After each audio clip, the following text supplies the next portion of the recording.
Hello aspirants, welcome back to our channel. అయితే మనం polity series start చేసాం కదా. అందులో భాగంగానే మనం లాస్ట్ వీడియోలో ఏమేమి డిస్కస్ చేసాం? రాజ్యసభ, లోక్సభ గురించి డిస్కస్ చేసాం కదా. ఈ వీడియోలో రాష్ట్రపతి గురించి డిస్కస్ చేద్దాం. ఈ ప్రెసిడెంట్ అనే టాపిక్ చాలా ఇంట్రెస్టింగ్గా ఉంటుంది. మీకు అర్థమయ్యేలా ఎక్కడ కూడా బోర్ కొట్టకుండా ఎక్స్ప్లెయిన్ చేస్తాను. ఇక టాపిక్లోకి వెళ్తే భారత రాష్ట్రపతి. సో మీకు పార్లమెంట్ అంటే తెలుసు కదా, మనం లాస్ట్ వీడియోస్లో ఎక్స్ప్లెయిన్ చేసుకున్నాం కదా. పార్లమెంట్ అంటే ఏంటి? లోక్సభ, రాజ్యసభ, రాష్ట్రపతి. అయితే ఇక్కడ ఫస్ట్ స్లైడ్ చూడండి. రాష్ట్రపతి ఎవరు? రాష్ట్రపతి దేశాధినేత, భారతదేశానికి ప్రథమ పౌరుడు, త్రివిధ దళాల సర్వ సైన్యాధ్యక్షుడు, కేంద్ర విశ్వవిద్యాలయంకు ఛాన్సలర్గా ఉంటారు. అయితే ఇక్కడ త్రివిధ దళాల అధిపతి అంటే ఏంటి? త్రివిధ దళాల అధిపతి అంటే ఆర్మీ, ఎయిర్ ఫోర్స్ అండ్ నేవీకి, ఈ మూడింటికి అధ్యక్షుడిగా ఉంటారు. సో అందుకని చెప్పి రాష్ట్రపతిని త్రివిధ దళాల అధిపతి అని అంటారు. అన్ని కార్యనిర్వాహక అధికారాలు రాష్ట్రపతి పేరు మీదుగానే జరుగుతాయి. సో మన దేశంలో పాలన మొత్తం రాష్ట్రపతి పేరు మీదుగానే జరుగుతుంది. ఇక్కడ మెయిన్ పాలన జరిపేది ఎవరో తెలుసు కదా, ప్రధానమంత్రి అండ్ మంత్రి మండలి. కానీ ఎవరి పేరు మీద జరుగుతుంది? రాష్ట్రపతి పేరు మీదుగా జరుగుతుంది. ఇక్కడ కింద క్లారిటీగా ఉంది చూడండి. రాష్ట్రపతి కేవలం నామమాత్రపు నిర్వాహకుడు. అధికారం ప్రధానమంత్రి, మంత్రి మండలి చేతిలో ఉంటుంది. అర్థమైంది కదా? రాష్ట్రపతి నామమాత్రపు అధికారి, కానీ అసలు అధికారం అనేది ప్రధానమంత్రి, మంత్రి మండలి చేతిలో ఉంటుంది. రాష్ట్రపతి దేశానికి ప్రతినిధి, కానీ ప్రభుత్వాన్ని నడిపేది మాత్రం ప్రధాని. సో పాలన మాత్రం రాష్ట్రపతి పేరు మీదుగా జరుగుతుంది, కానీ అసలు పాలన జరిపేది ప్రధానమంత్రి అన్నమాట. 52 నుంచి 73 వరకు ఉన్న ఆర్టికల్స్ రాష్ట్రపతి గురించి తెలియజేస్తాయన్నమాట. అయితే ఇక్కడ ఒక్కో ఆర్టికల్ ఉంది చూడండి. ఆర్టికల్ 52 భారత రాష్ట్రపతి, ఆర్టికల్ 53 కేంద్ర కార్యనిర్వాహక అధికారాలు, 54 రాష్ట్రపతి ఎన్నిక, 55 ఎన్నికల విధానం, 56 పదవీ కాలం. అయితే ఇక్కడ పదవీ కాలం, ఎన్నిక విధానం, రాష్ట్రపతి ఎన్నిక ఇవన్నీ కూడా రాష్ట్రపతి గురించి అన్నమాట. 57వ ఆర్టికల్ తిరిగి ఎన్నికకు అర్హత, 58వ ఆర్టికల్ అర్హతల గురించి తెలియజేస్తుంది, 59వ ఆర్టికల్ పదవీ షరతుల గురించి, 60వ ఆర్టికల్ ప్రమాణ స్వీకారం, 61వ ఆర్టికల్ మహాభియోగ తీర్మానం, 62వ ఆర్టికల్ ఖాళీని భర్తీ చేయడం, 72వ ఆర్టికల్ రాష్ట్రపతికి ఉండే క్షమాభిక్ష అధికారాల గురించి తెలియజేస్తుంది, అండ్ 73వ ఆర్టికల్ అధికార పరిధిని గురించి తెలియజేస్తుంది. సో దీంట్లో ఒక్కొక్క దాన్ని చూద్దాం. సో ఇక్కడ ఒక పాయింట్ ఉంది చూడండి. 52 నుంచి 61 వరకు వరుసగా చదివితే రాష్ట్రపతి పుట్టుక నుండి తొలగింపు వరకు అన్ని ఆర్టికల్స్ కవర్ అవుతాయి అన్నమాట. ఆ రాష్ట్రపతి ఎన్నిక కావడానికి అర్హతలు, ఇది ఆర్టికల్ 58లో ఉంటుందన్నమాట. అయితే రాష్ట్రపతిగా ఎన్నికవ్వాలంటే, అయితే రాష్ట్రపతి పదవికి పోటీ చేయాలంటే ఫస్ట్ భారతీయ పౌరుడై ఉండాలి. నెక్స్ట్ కనీసం 35 సంవత్సరాలు నిండి ఉండాలి. లోక్సభ సభ్యుడిగా ఎన్నికయ్యే అర్హతలు ఉండాలి. లాభదాయక పదవిలో ఉండకూడదు. అయితే ఇక్కడ మెయిన్గా మీరు ఒకటి గమనించాల్సింది ఏంటంటే, లోక్సభలో సభ్యుడిగా ఉండొచ్చు, ఉండకపోవచ్చు, కానీ ఎన్నికైన తర్వాత లోక్సభలో తన సభ్యత్వాన్ని ప్రూవ్ చేసుకోవాలన్నమాట. అండ్ ఇంకొకటి ఏంటంటే, రాష్ట్రపతి ఎన్నికకు లోక్సభ సభ్యుడిగా అర్హతలు కావాలి, కానీ రాజ్యసభవి కాదు. లోక్సభలో సభ్యునికి ఉండే అర్హతలు మాత్రమే కావాలి, రాజ్యసభలోది కాదు అని ఇక్కడ గమనించండి. సో రాష్ట్రపతి యొక్క ఎన్నికల విధానం గురించి చూద్దాం. ఏ ఆర్టికల్ తెలియజేస్తాయి? ఆర్టికల్ 54 అండ్ 55 ఈ ఎన్నికల ప్రాసెస్ గురించి తెలియజేస్తాయి అన్నమాట. అయితే రాష్ట్రపతిని ఎలక్టోరల్ కాలేజ్ ద్వారా పరోక్ష ఎన్నిక ద్వారా ఎన్నుకుంటారు. అర్థమైంది కదా? ఇండైరెక్ట్ ఎలక్షన్స్ ద్వారా రాష్ట్రపతిని ఎన్నుకుంటారన్నమాట. ఓటింగ్ విధానం దమాషా పద్ధతి మరియు బదిలీ కాగల ఏక ఓటు బదిలీ పద్ధతి రహస్య బ్యాలెట్ ద్వారా జరుపుతారన్నమాట. అయితే రాష్ట్రపతిగా పోటీ చేయుటకు 15,000 డిపాజిట్ చేయాలన్నమాట. ఇంకొకటి, పోటీ చేసే ముందు 50 మంది ప్రతిపాదించాలి, 50 మంది బలపరచాలన్నమాట. అయితే ఈ రాష్ట్రపతికి జరిగే ఎన్నికలో ఎన్నికల వివాదాలను ఎన్నికల సంఘం కాదు, సుప్రీంకోర్టు మాత్రమే పరిష్కరిస్తుంది. ఆర్టికల్ 71 ప్రకారం సుప్రీంకోర్టు మాత్రమే పరిష్కరిస్తుంది. సో రాష్ట్రపతి ఎన్నికల్లో ఎవరెవరు పాల్గొంటారు, ఓటింగ్ ప్రాసెస్ ఎలా ఉంటుంది అని ఒకసారి చూద్దాం. అయితే రాష్ట్రపతిని ఎలక్టోరల్ కాలేజ్ వాళ్ళు ఎన్నుకుంటారన్నమాట. అయితే ఈ రాష్ట్రపతి ఎన్నికలో ఓటు వేసే హక్కు ఎవరికి ఉంది, ఎవరికి లేదు అనేది ఈ స్లైడ్లో క్లారిటీగా ఉంది చూడండి. సో ఓటు వేసేవారు ఎవరెవరు? లోక్సభలో ఎన్నికైన వారు, లోక్సభ సభ్యుల్లో ఎన్నికైన వారు, నామినేట్ అయిన వారు కాదు, ఎన్నికైన వారు, రాజ్యసభలో ఎన్నికైన సభ్యులు, రాష్ట్రాల కేంద్రపాలిత ప్రాంతాల అసెంబ్లీకి ఎన్నికైన సభ్యులు అంటే ఎమ్మెల్యేలు అన్నమాట. అర్థమైంది కదా? లోక్సభలో నామినేటెడ్ కాదు, ఎన్నికైన ఎలక్టెడ్ ఎంపీలు అన్నమాట. రాజ్యసభలో కూడా ఎలక్టెడ్ ఎంపీలు, నామినేటెడ్ కాదు, ఎలక్టెడ్ ఎంపీలు. అండ్ వివిధ రాష్ట్రాలు అండ్ కేంద్రపాలిత ప్రాంతాల నుంచి ఎన్నికైన ఎమ్మెల్యేలు అనమాట. వీళ్ళు రాష్ట్రపతి యొక్క ఎన్నికలో పాల్గొంటారు. మరి ఎవరెవరు పాల్గొన్నారో కూడా చూద్దాం. శాసన మండలి సభ్యులు అంటే ఎమ్మెల్సీలు దీంట్లో పాల్గొనరు. ఇంకొకటి రాజ్యసభలో లోక్సభలో నామినేటెడ్ మెంబర్స్ ఉంటారు కదా, ఆంగ్లో ఇండియన్స్ అండ్ 12 మెంబర్స్ విశిష్ట వ్యక్తులను కూడా నామినేట్ చేస్తారు కదా, సో వీళ్ళు కూడా ఈ రాష్ట్రపతి ఎన్నికలో పాల్గొనరు. అయితే ఇక్కడ ఒక పాయింట్ ఉంది చూడండి, ఏ సభలోనైనా నామినేటెడ్ సభ్యులకు మరియు ఎమ్మెల్సీలకు రాష్ట్రపతి ఎన్నికలో ఓటు హక్కు లేదన్నమాట. సో ఎవరెవరు ఉంటారు? ఎలక్టెడ్ సభ్యులు అండ్ ఎమ్మెల్యేలు ఉంటారు. అర్థమైంది కదా, లోక్సభ రాజ్యసభ నుంచి ఎలక్టెడ్ సభ్యులు అండ్ ఎమ్మెల్యేలు ఈ రాష్ట్రపతి యొక్క ఎన్నికలో పాల్గొంటారు. నెక్స్ట్ పదవీ కాలం, జీతం అండ్ షరతుల గురించి చూద్దాం. సో రాష్ట్రపతి యొక్క పదవీ కాలం 5 సంవత్సరాలు. మధ్యలో రాజీనామా చేయవచ్చు, మరణించవచ్చు లేదా అభిశంసనకు గురి కావచ్చు. నెక్స్ట్ సాలరీస్ గురించి చూద్దాం. రాష్ట్రపతి యొక్క జీతం నెలకు 5 లక్షలు. అయితే భారత రాష్ట్రపతికి భారత సంఘటిత నిధి నుంచి ఈ మనీ అనేది చెల్లిస్తారు. అయితే భారత రాష్ట్రపతి యొక్క జీతంను పార్లమెంట్ నిర్ణయిస్తుంది. ఇంకా భారత రాష్ట్రపతి యొక్క రాజీనామా గురించి చూడండి. తన రాజీనామా లేఖను ఉపరాష్ట్రపతికి సమర్పించాలి. అర్థమైంది కదా, రాష్ట్రపతి తన రాజీనామాను ఉపరాష్ట్రపతికి సమర్పిస్తారు. మరి ప్రమాణ స్వీకారం ఎవరి దగ్గర చేస్తారు? రాజీనామా అయితే ఉపరాష్ట్రపతికి ఇస్తారు, కానీ ప్రమాణ స్వీకారం మాత్రం CJI దగ్గర, చీఫ్ జస్టిస్ ఆఫ్ ఇండియా దగ్గర తన ప్రమాణ స్వీకారం చేసుకుంటారన్నమాట. సో ఇక్కడ ఉంది చూడండి, రాష్ట్రపతి తన రాజీనామాను సుప్రీంకోర్టు ప్రధాన న్యాయమూర్తికి కాదు ఉపరాష్ట్రపతికి ఇస్తారు. సుప్రీంకోర్టు న్యాయమూర్తి దగ్గర ప్రమాణ స్వీకారం చేస్తారన్నమాట. సో కన్ఫ్యూజ్ అవ్వకండి. సో 5 ఏళ్ల టర్మ్ అంటే 5 సంవత్సరాల పదవీ కాలం, 5 లక్షల జీతం, తన రాజీనామా ఉపరాష్ట్రపతికి సమర్పిస్తారు అండ్ తన ప్రమాణ స్వీకారం CJI దగ్గర ఉంటుంది. నెక్స్ట్ స్లైడ్ చూడండి. సో ఆర్టికల్ 60 రాష్ట్రపతి యొక్క ప్రమాణ స్వీకారం గురించి తెలియజేస్తుంది. ఇందాకే చెప్పాను కదా, రాష్ట్రపతి యొక్క ప్రమాణ స్వీకారం సుప్రీంకోర్టు ప్రధాన న్యాయమూర్తి CJI దగ్గర జరుగుతుంది. సో ఇక్కడ చూడండి, క్లారిటీగా ఉంది. రాష్ట్రపతి చేత ఎవరు ప్రమాణం చేయిస్తారు? సుప్రీంకోర్టు ప్రధాన న్యాయమూర్తి CJI. ఒకవేళ CJI అందుబాటులో లేకపోతే సుప్రీంకోర్టులోని అత్యంత సీనియర్ మోస్ట్ న్యాయమూర్తి ప్రమాణ స్వీకారం చేయిస్తారు.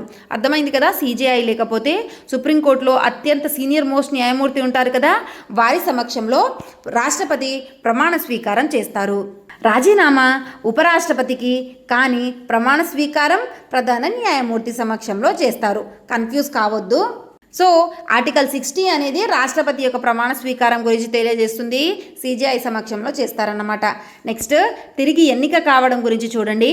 అయితే ఇక్కడ ఇంకొక పాయింట్ చెప్పడం మర్చిపోయా. రాష్ట్రపతి ఎన్నికను మనం ఐర్లాండ్ దేశం నుంచి స్వీకరించామన్నమాట. తిరిగి ఎన్నిక కావడం ఇక్కడ ఇండియాకి అమెరికాకి డిఫరెన్స్తో ఉంది చూడండి. భారతదేశంలో ఎలా ఉందో చూద్దాం. ఎన్నిసార్లైనా రాష్ట్రపతిగా పోటీ చేయవచ్చు, రాష్ట్రపతిగా ఎన్నిసార్లైనా పోటీ చేయవచ్చు. పౌరసత్వం పొందిన విదేశీయుడు కూడా రాష్ట్రపతికి కావడానికి అర్హుడే. అర్థమైంది కదా, పౌరసత్వం అని క్లారిటీగా మెన్షన్ చేశారు చూడండి. పౌరసత్వం పొందిన విదేశీయుడు కూడా రాష్ట్రపతి కావడానికి అర్హుడే. ఇక్కడ మెయిన్ ఇండియన్ సిటిజన్షిప్ అనేది ఉంటే ఎవరైనా పోటీ చేయొచ్చు అన్నమాట. నెక్స్ట్ అమెరికాలో ఎలా ఉందో చూడండి. గరిష్టంగా 2 సార్లు మాత్రమే. అర్థమైంది కదా, 2 సార్లు మాత్రమే పోటీ చేయాలి. పుట్టుకతో పౌరుడై ఉండాలి, అంటే అమెరికాలోనే పుట్టి ఉండాలి. అయితేనే రాష్ట్రపతి పదవికి అర్హులన్నమాట. భారతదేశంలో అత్యధిక కాలం పనిచేసిన 2 సార్లు ఎన్నికైన రాష్ట్రపతి డాక్టర్ రాజేంద్ర ప్రసాద్ గారు.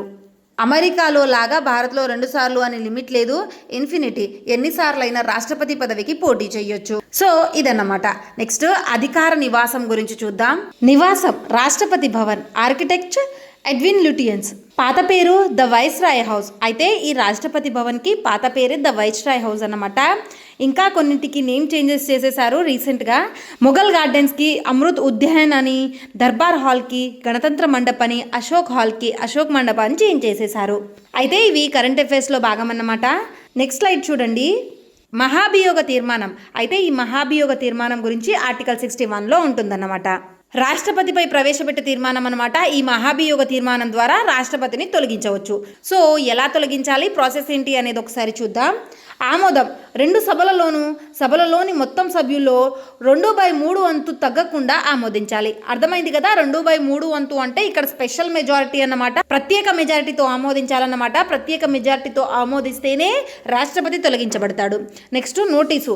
ఏదైనా సభ తీర్మానం ప్రవేశపెట్టే ముందు 14 రోజు ముందస్తు నోటీసు ఇవ్వాలి. అయితే ఉభయ సభల్లో ఏ సభలో ప్రవేశపెడుతున్నామో ఆర్ లోక్సభ లేదా రాజ్యసభ ఏదైనా ఒక దాంట్లో ప్రవేశపెట్టాలి కదా. అయితే ఏ సభలో ప్రవేశపెడుతున్నామో ఆ సభలో 14 రోజులు ముందుగానే నోటీస్ ఇవ్వాలన్నమాట. ఈ ప్రక్రియ స్వభావం ఇది ఒక అర్ధన్యాయ ప్రక్రియ అన్నమాట. సో అర్థమైంది కదా ఈ స్లైడ్. ఈ మహాభియోగ తీర్మానం గురించి ఆర్టికల్ 61లో ఉంటుంది. 2 సభల్లోని సభ్యులు ప్రత్యేక మెజార్టీతో ఆమోదించాలన్నమాట. హాజరైన వారి దాంట్లో కాదండి, మొత్తం సభలోని సభ్యుల్లో 2/3 వంతు అంటే ప్రత్యేక మెజార్టీతో ఆ తీర్మానాన్ని ఆమోదిస్తే రాష్ట్రపతి తొలగించబడతాడు. ఇక్కడ ఉంది చూడండి, హాజరైన వారిలో కాదు, సభలోని మొత్తం సభ్యులలో 2/3 వంతు మంది దీన్ని ఆమోదించాలన్నమాట. అయితేనే రాష్ట్రపతి తొలగించబడతాడు. కానీ ఇప్పటి వరకు ఏ రాష్ట్రపతి కూడా తొలగించబడలేదు. ఇది అత్యంత కఠినమైన మెజార్టీ. అర్థమైంది కదా, ప్రత్యేక మెజార్టీ రావాలంటే 2 సభల్లో 2/3 వంతు మంది ఆ తీర్మానంపై సంతకం చేస్తేనే రాష్ట్రపతి తొలగించబడతాడు. 14 రోజులు నోటీసు ప్లస్ మొత్తం సభ్యుల్లో 2/3 మెజార్టీ ప్లస్ 2 సభల ఆమోదం = తొలగింపు. అర్థమైంది కదా. 14 రోజు ఏ సభలో ముందుగా ప్రవేశపెడుతున్నామో ఆ సభలో 14 రోజులు ముందుగా నోటీస్ ఇవ్వాలన్నమాట.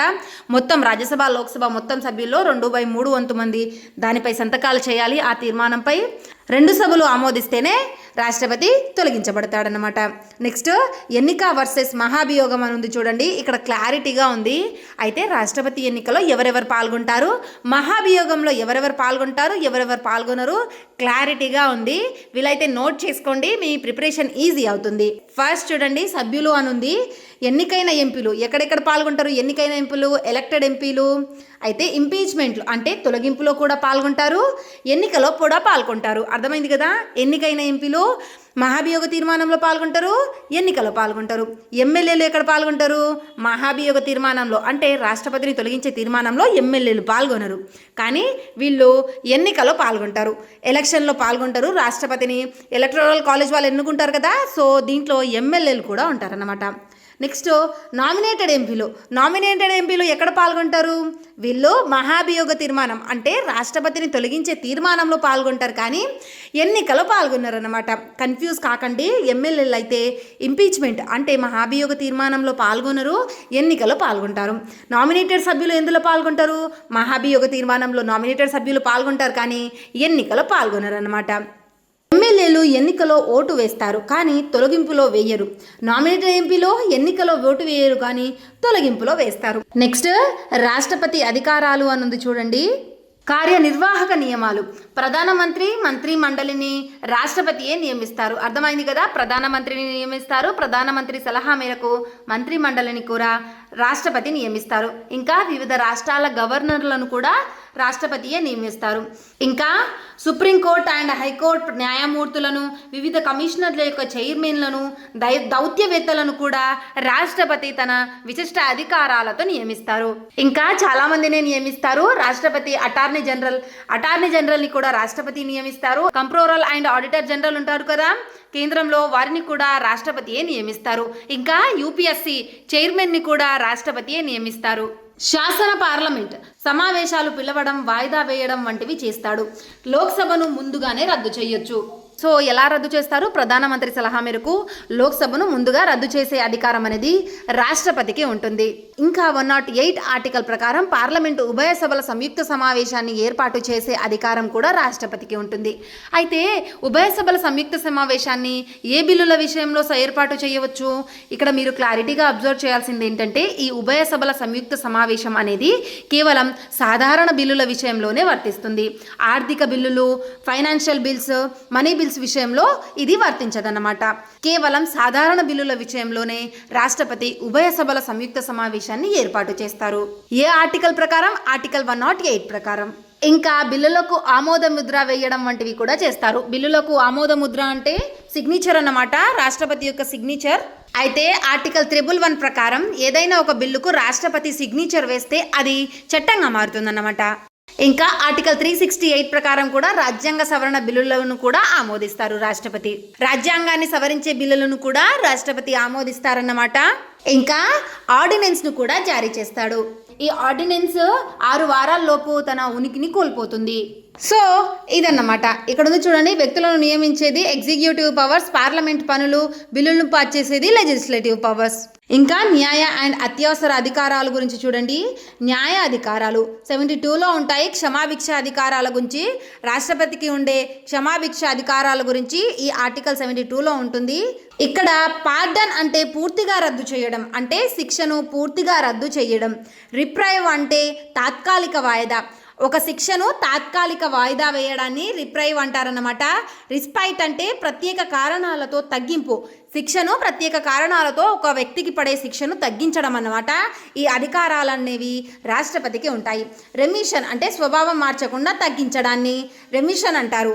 ఈ అధికారాలు క్షమాభిక్ష అధికారాలు రాష్ట్రపతికి ఉంటాయి. ఏ ఆర్టికల్ ప్రకారం? ఆర్టికల్ 72 ప్రకారం క్షమాభిక్ష అధికారాలు అనేవి రాష్ట్రపతికి ఉంటాయి. నెక్స్ట్ అత్యవసర అధికారాలు, ఎమర్జెన్సీ పవర్ అన్నమాట. ఆర్టికల్ 352 ప్రకారం రాష్ట్రపతి జాతీయ అత్యవసర పరిస్థితిని విధిస్తాడు, అంటే నేషనల్ ఎమర్జెన్సీ అన్నమాట. అయితే ఎప్పుడెప్పుడు విధిస్తారు ఈ జాతీయ అత్యవసర పరిస్థితిని? విదేశీయులు, వేరే దేశం వాళ్ళు మన దేశంపై దండెత్తి వచ్చినప్పుడు, లేక మన దేశంలో ఏదైనా అల్లకొల్లాలు జరిగినప్పుడు ఈ జాతీయ అత్యవసర పరిస్థితి అనేది విధిస్తారన్నమాట. అయితే పార్లమెంట్ ఉభయ సభలు అంటే లోక్సభ, రాజ్యసభ ప్రత్యేక మెజార్టీ అంటే 2/3 వంతు తీర్మానంతో 30 రోజుల లోపు ఆమోదిస్తే 6 నెలల వరకు జాతీయ అత్యవసర పరిస్థితి అనేది కొనసాగుతుంది. అర్థమైంది కదా? 2/3 వంతు తీర్మానంతో 30 రోజుల లోపు ఆమోదిస్తే 6 నెలల వరకు ఈ జాతీయ అత్యవసర పరిస్థితి అనేది కొనసాగుతుంది. అయితే ఈ జాతీయ అత్యవసర పరిస్థితి విధించినప్పుడు 19వ ఆర్టికల్లో ఉంటాయి కదా 6 స్వేచ్ఛా హక్కులు, అవి రద్దవుతాయన్నమాట. కానీ ఈ అత్యవసర పరిస్థితుల్లో కూడా రద్దు కాని ఆర్టికల్స్ 2 ఉంటాయి, ఆర్టికల్ 20 అండ్ 21.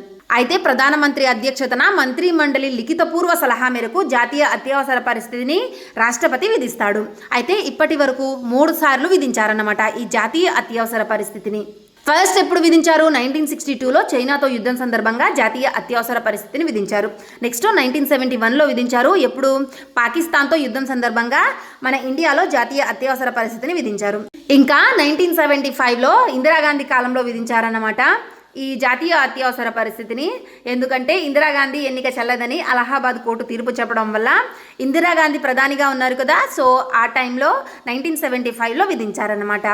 అండ్ లోక్సభ ఒక తీర్మానంతో ఈ జాతీయ అత్యవసర పరిస్థితిని తర్వాత రద్దు చేస్తుంది. సో అర్థమైంది కదా జాతీయ అత్యవసర పరిస్థితి గురించి. ఆర్టికల్ 352లో ఉంటుంది. నెక్స్ట్ 356 అన్నమాట రాష్ట్రపతి పాలన గురించి తెలియజేస్తుంది. అయితే ఒక రాష్ట్రంలో రాజ్యాంగబద్ధ పాలన కొనసాగనప్పుడు, అంటే రాజ్యాంగంలో ఉన్న విధంగా పాలన కొనసాగనప్పుడు ఒక రాష్ట్రంలో రాష్ట్రపతి పాలన విధిస్తారు. సో అర్థమైంది కదా, రాష్ట్రంలో రాజ్యాంగంలో ఉన్న విధంగా పాలన కొనసాగనప్పుడు రాష్ట్రంలో రాష్ట్రపతి విధిస్తారన్నమాట, ప్రెసిడెంట్ రూల్. ఈ ప్రెసిడెంట్ రూల్ గురించి ఆర్టికల్ 356లో ఉంటుంది. అయితే ఫస్ట్ టైం రాష్ట్రపతి పాలన విధించిన రాష్ట్రం పంజాబ్ అన్నమాట, 1951లో విధించారు. ఎక్కువ కాలం రాష్ట్రపతి పాలన విధించిన రాష్ట్రం కూడా పంజాబే. అండ్ అతి తక్కువ కాలం విధించిన రాష్ట్రం కర్ణాటక. అతి ఎక్కువ సార్లు రాష్ట్రపతి పాలన విధించిన రాష్ట్రం మణిపూర్. అండ్ ఇప్పటి వరకు రాష్ట్రపతి పాలన విధించని రాష్ట్రాలు Telangana and Chhattisgarh. Next article 360 ఆర్థిక అత్యవసర పరిస్థితి గురించి తెలియజేస్తుంది, అంటే ఫైనాన్షియల్ ఎమర్జెన్సీ. ఇక్కడ ఆర్థిక అత్యవసర పరిస్థితి అంటేనే అర్థమవుతుంది చూడండి, ఫైనాన్షియల్ గా దేశంలో ఏదైనా ఇబ్బందులు ఉన్నప్పుడు ఈ ఆర్థిక అత్యవసర పరిస్థితిని విధిస్తారన్నమాట. అయితే ఈ ఆర్థిక అత్యవసర పరిస్థితి విధించినప్పుడు గవర్నమెంట్ ఎంప్లాయీస్ ఉంటారు కదా, వారి అందరి శాలరీలు తగ్గిస్తారు. కానీ రాష్ట్రపతి గవర్నర్ జీతభత్యాలను తగ్గించరు. అందరూ శాలరీస్ తగ్గిస్తారు కానీ రాష్ట్రపతి గవర్నర్ యొక్క జీతాలను తగ్గించరు. సో ఇక్కడ చూడండి క్షమాభిక్ష అధికారాల గురించి, అంటే రాష్ట్రపతికి ఉండే క్షమాభిక్ష అధికారాల గురించి ఆర్టికల్ 72 తెలియజేస్తుంది. అంటే దీని కింద మరణశిక్షను కూడా రద్దు చేసే అంతిమ అధికారం అనేది రాష్ట్రపతికి ఉంటుంది. అయితే రాష్ట్రపతికి ఉండే క్షమాభిక్ష అధికారాలు న్యాయ సమీక్షకు గురి అవుతాయి. అయితే ఆర్టికల్ 352 జాతీయ అత్యవసర పరిస్థితి గురించి, ఆర్టికల్ 356 రాష్ట్రపతి పాలన గురించి, ఆర్టికల్ 360 ఆర్థిక అత్యవసర పరిస్థితి గురించి, ఆర్టికల్ 72 క్షమాభిక్ష అధికారాల గురించి తెలియజేస్తాయి అన్నమాట. ఇక్కడ ఇంకొకటి ఏంటంటే ఆర్టికల్ 111 ప్రకారం ఆ వీటో అధికారాలు కూడా ఉంటాయి రాష్ట్రపతికి. వీటో అంటే తిరస్కరించడం అని అర్థం. 44వ రాజ్యాంగ సవరణ ద్వారా కేంద్ర మంత్రి మండలి నిర్ణయాలను రాష్ట్రపతి ఒక్కసారి పునఃపరిశీలన చేయవచ్చు అన్నమాట. అంటే రాష్ట్రపతి ఏదైనా బిల్లులను తిరస్కరించవచ్చు, లేకపోతే మళ్ళీ పంపించి పునఃపరిశీలన చేయవచ్చు. ఇక్కడ ఒకటి మెయిన్ గమనించాల్సింది ఏంటంటే కొన్ని బిల్లులను రాష్ట్రపతి వీటో చేయలేడు అనమాట. ఎలాంటి బిల్లులను? రాజ్యాంగ సవరణ బిల్లులు, ఆర్థిక ద్రవ్య బిల్లులు, ఇంకా రాష్ట్రాల ఏర్పాటు చేసే బిల్లులు ఉంటాయి కదా, వీటిని రాష్ట్రపతి వీటో చేయలేడు, అంటే తిరస్కరించలేడు, ఖచ్చితంగా ఆమోదించాలన్నమాట. సో ఈ వీటో అనేది 5 రకాలు ఉంటాయన్నమాట. Absolute veto, suspensive veto, pocket veto and qualified veto. అయితే ఈ క్వాలిఫైడ్ వీటో అనేది మన ఇండియాలో లేదన్నమాట. జస్ట్ 3 ఉంటాయి మన ఇండియాలో: absolute veto, suspensive veto and pocket veto. So ఇదన్నమాట లాస్ట్ అల్టిమేట్ రివిజన్ షీట్ అని ఉంది చూడండి. వీలైతే నోట్ చేసుకోండి. నేను మరీ చెప్తున్నాను, ఎందుకంటే ఇక్కడ ఈజీగా ప్రిపేర్ చేశాము. సో రివిజన్కి యూజ్ అవుతుంది. ఇక్కడ కీలక ఆర్టికల్స్ ఏంటి? రాష్ట్రపతి గురించి తెలిపే ఆర్టికల్ 52, ఆర్టికల్ 58, ఆర్టికల్ 60 ప్రమాణ స్వీకారం గురించి అనమాట. ఆర్టికల్ 61 మహాభియోగ తీర్మానం, 72 క్షమాభిక్షాధికారాల గురించి తెలియజేస్తాయి. ఓటింగ్ సింపుల్ ట్రిక్, ఎలక్షన్లో ఎమ్మెల్యేలు పాల్గొంటారు కానీ నామినేటెడ్ సభ్యులు ఉండరన్నమాట. ఇంపీచ్మెంట్లో నామినేటెడ్ సభ్యులు ఉంటారు కానీ ఎమ్మెల్యేలు ఉండరన్నమాట. అంటే మహాభియోగ తీర్మానంలో ఎమ్మెల్యేలు ఉండరు కానీ నామినేటెడ్ సభ్యులు ఉంటారు. ఇంకా 6 కీలక నెంబర్లు అని ఉంది చూడండి. 35 సంవత్సరాలు నిండి ఉండాలి, అంటే రాష్ట్రపతి పదవికి పోటీ చేయడానికి 35 సంవత్సరాలు నిండి ఉండాలి. 15,000 డిపాజిట్ చేయాలన్నమాట ఆర్బీఐలో. ఇంకా రాష్ట్రపతిగా పోటీ చేయడానికి 50 మంది ప్రతిపాదించాలి, 50 మంది బలపరచాలి. సో ఈ మహాభియోగ తీర్మానాన్ని ఏ సభలో అయితే ప్రవేశపెడుతున్నామో ఆ సభలో 14 రోజుల ముందుగా నోటీసు అనేది ఇవ్వాలి. ఈ మహాభియోగ తీర్మానాన్ని 2/3 మెజార్టీ, అంటే ప్రత్యేక మెజార్టీతో ఆమోదిస్తే రాష్ట్రపతి తొలగించబడతారు. అయితే ఇప్పటి వరకు ఏ రాష్ట్రపతి కూడా తొలగించబడలేదు. మీరు ఈ వీడియోని ఎండ్ వరకు చూసారంటే ఈ టాపిక్ మీకు అర్థమైందని అనుకుంటున్నాను. ఇన్ కేస్ మీరు వీడియోని ఇంకా లైక్ చేయకుంటే వీడియోని లైక్ చేసి మన ఛానల్ని సబ్స్క్రైబ్ చేసుకోండి. మీ ప్రిపరేషన్కి ఖచ్చితంగా యూజ్ అవుతుంది.